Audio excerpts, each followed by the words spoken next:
it started off back in high school in the region, what they call in East Chicago, Indiana, the very tip of Indiana.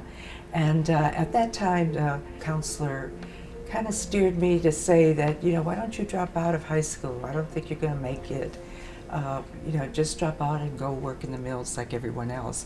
Well, I thought he was right. Although I didn't contemplate dropping out, I stayed with it. And to my fortune, there was another counselor that kind of steered all of his students college bound. So I did make it to college.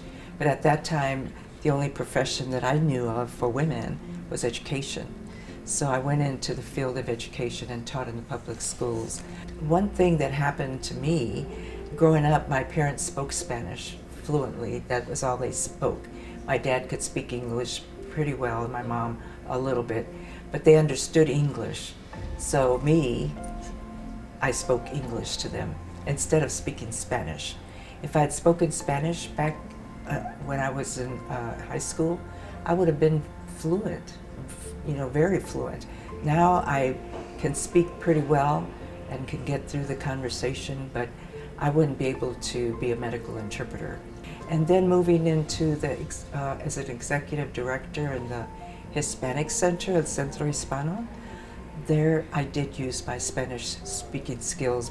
Then moving into the hospital arena, where we started working with patients of all backgrounds, mostly Spanish-speaking patients. Well, there were several local hospitals. Some of them did a little bit of interpretation, but this particular hospital grounded that, so it was part of their budget. They had maybe 32 interpreters at the time, full-time, part-time, and there's so many languages that people speak at the hospital, but until they become qualified to speak that language to the patient, they have to undergo some sort of a language assessment just to assure that you are capable of speaking that language. I was the director of the program, the department, and we managed all the staff through a system where the provider would need an interpreter, so they would call a number, and then the dispatch would send someone, whoever was next in line. So it kind of worked like that. Well, the one thing I think a lot of students nowadays in high school and maybe even junior high, they don't take it seriously.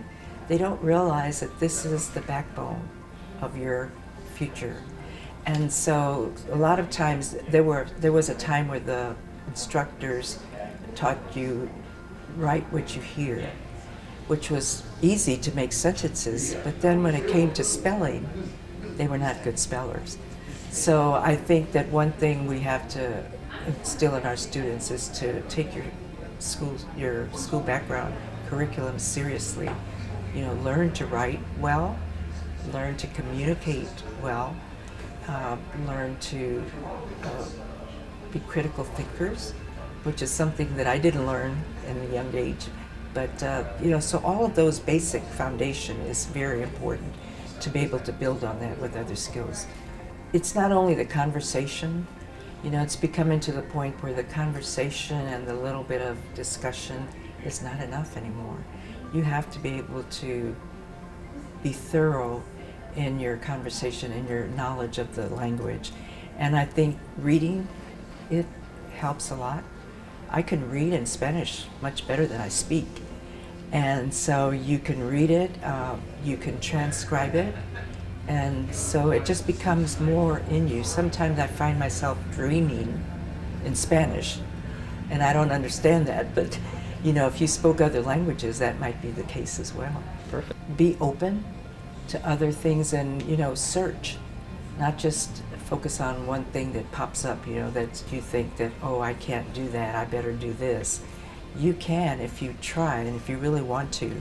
And like I was speaking to one of the gentlemen earlier, and his career started off in communication, but he included cinema in there. And if my sons had put that in, they might be in Hollywood making movies, So, that kind of thing. Think about it before, just kind of think globally.